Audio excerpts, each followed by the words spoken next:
बिस्मिल्लाहिर्रहमानिर्रहीम। 10th class की physics का यूनिट नंबर 13 हम लोग पढ़ रहे हैं। न्यूमेरिकल नंबर 13.3 करेंगे बेटे आज हम लोग। The force of repulsion between two identical charges positive charges is 0.8 Newton.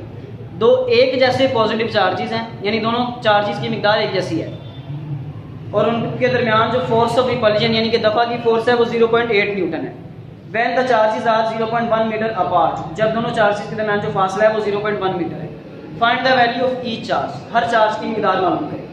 तो सबसे पहले डाटा बनाएंगे। डाटा में सबसे पहले क्या लिखेंगे? फोर्स ऑफ रिपल्जन, दफा की फोर्स F बराबर है 0.8 newton. Distance R is equal to 0.1 metre. Q1 भी फाइंड करना है, Q2 भी फाइंड करना है।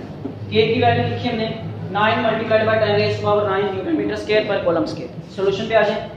As both the charges are identical therefore, as both the charges are identical therefore, चूंकि दोनों चार्जेस की मिकदार एक जैसी है, या चूंकि दोनों चार्जेस एक जैसे हैं लिहाजा Q1 is equal to Q2, दोनों एक जैसे हैं और दोनों को हमने किसके इक्वल रख लिया? Q के, यानी Q1 को भी हमने Q रख लिया और Q2 को भी हमने Q कह लिया क्योंकि दोनों एक जैसे हैं। अकॉर्डिंग टू कॉलम्स लॉ, अब कॉलम्स लॉ भी हमने पढ़ा हुआ क्या होता है? F is equal to K Q1 Q2 over R square.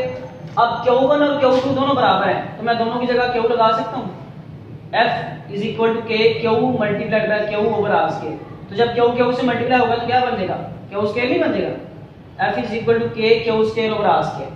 अब हमें Q फाइंड करना है तो Q को अकेला करना है, तो Q स्क्वायर इधर आ गया, R इधर बन गया F multiplied by R square over K। R square इधर डिवाइड हो रहा था, इधर आके मल्टीप्लाई हो गया, K इधर मल्टीप्लाई हो रहा था, इधर आके डिवाइड हो गया, उस तरफ रह गया सिर्फ Q स्क्वायर। अब हमने Q फाइंड करना है बेटे, Q स्क्वायर नहीं फाइंड करना। मैं इसको जरा सही करके is equal to Q square. तो मैं क्या करूंगा? Taking square root at both side, square खत्म करना है ना हमें, तो स्क्वायर खत्म करने के लिए क्या लेते हैं? जज़र लेते हैं, स्क्वायर रूट लेते हैं। Taking square root at both sides, तो स्क्वायर रूट लेके क्या बचेगा? Q is equal to F multiplied by R square over K whole square root, क्योंकि Q का जो स्क्वायर है वो जज़र से कैंसिल हो जाएगा ना, तो सिर्फ Q बचेगा। तो Q is equal to F multiplied by R square over K whole square root. अब क्या करेंगे हम? F, R और K की वैल्यूज पुट करेंगे, Q आ जाएगा। तो वो मैं डाटा को रेज करके इस तरफ सॉल्व करूंगा आगे से।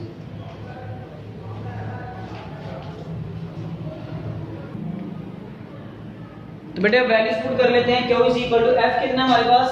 0.8 मल्टीप्लाइड बाय R का स्क्वायर मतलब R की वैल्यू है बेटे हमारे पास 0.1, तो 0.1 का स्क्वायर ओवर K की वैल्यू क्या है? 9 multiplied by 10 rays to power 9 और सारे के ऊपर square root. Q is equal to 0.8। अब बेटे 0.1 का लेंगे स्क्वायर, स्क्वायर कैसे लेंगे? 0.1 मल्टीप्लाइड बाय 0.1, तो बेटे 0.1 का लिया हमने स्क्वायर, यानी 0.1 को 0.1 से ही मल्टीप्लाई किया तो हमारे पास आ गया 0.01 over 9 multiplied by 10 rays to power 9 whole square. तो Q इज इक्वल टू, अब 0.01 को मल्टीप्लाई करेंगे 0.8 से, तो 0.01 को 0.8 से मल्टीप्लाई किया तो बेटा आ गया 0.008 over 9 multiplied by 10 rays to power 9 whole square. अब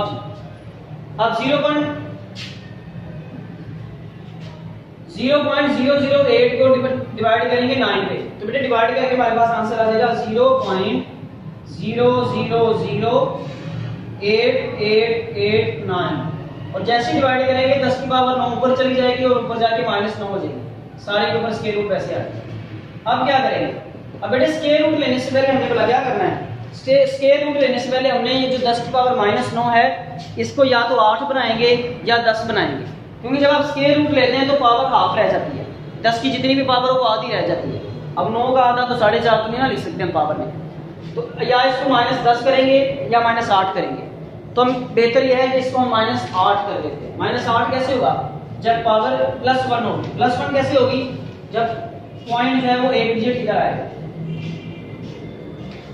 सॉरी +1 तब होगी जब एक डिजिट इधर आएगा और -1 तब होगी जब एक डिजिट इधर आएगा। तो अगर हम इधर ले आते तो 0.00, अब दो पॉइंट इधर आ गए, 8889 multiplied by 10 rays to power -10 हो गया। क्योंकि पावर इस तरफ डेसिमल पॉइंट इस तरफ आया तो पावर माइनस में आएगी -1, तो -9 और -1 -10 हो जाएगा। अब लेंगे बेटा अब इसका स्क्वायर रूट। स्क्वायर रूट कैसे लेना है आपने कि 10 की पावर -10 को छोड़ देना है, सिर्फ इसका स्क्वायर रूट लेना है 0.008889, सिर्फ इसका स्क्वायर रूट लेना है। तो वो जो स्क्वायर रूट आएगा वो लिख लेंगे और 10 की पावर -5 रह जाएगा, हाफ रह जाती है जब आप स्क्वायर रूट लेते हैं। तो स्क्वायर रूट लेते हैं जी। अब तो बेटे स्क्वायर रूट लिया हमने तो हमारे पास आ गया 0.094, इसका स्क्वायर रूट लिया और जरा 10 की पावर -5 बच गई। कॉलम चार्ज का यूनिट कॉलम होता है। आंसर हमें लिखना है साइंटिफिक नोटेशन में। तो बेटे शारिया कहां पे है, यहां पे है जी, 0 से इस 0 से पहले, तो शारिया 9 के बाद होना चाहिए साइंटिफिक नोटेशन के लिए, तो 9.4 हो जाएगा। अब शारिया हम 2 डिजिट आगे लेके गए हैं, पावर 2 -4 हो जाएगी, -5 और -2 कितनी हो जाएगी, -7 कॉलम। तो बेटे चार्ज की यही Q1 है और यही Q2 है। तो आपने एंड पे क्या चुना लिखना है, बस इंग्लिश में लिख देता हूं 10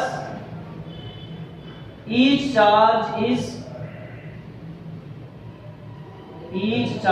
is 9.4 multiplied by 10⁻⁻7 कॉलम। बस हर चार्ज की मिकदार 9.4 जरा 10 की पावर -7 कॉलम है।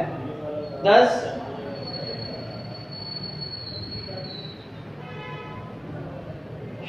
Value of each charge, 10 value of each charge is 9.4 multiplied by 10⁻⁻7। बस हर चार्ज की मिकदार 9.4 जरा 10 की पावर -7 कॉलम है, यानी Q1 भी इतना ही है और Q2 भी इतना ही है, दोनों बराबर है। तो बेटा ये आपका न्यूमेरिकल नंबर 13.3 हो गया। आज के लिए इतना ही है। अल्लाह हाफिज़।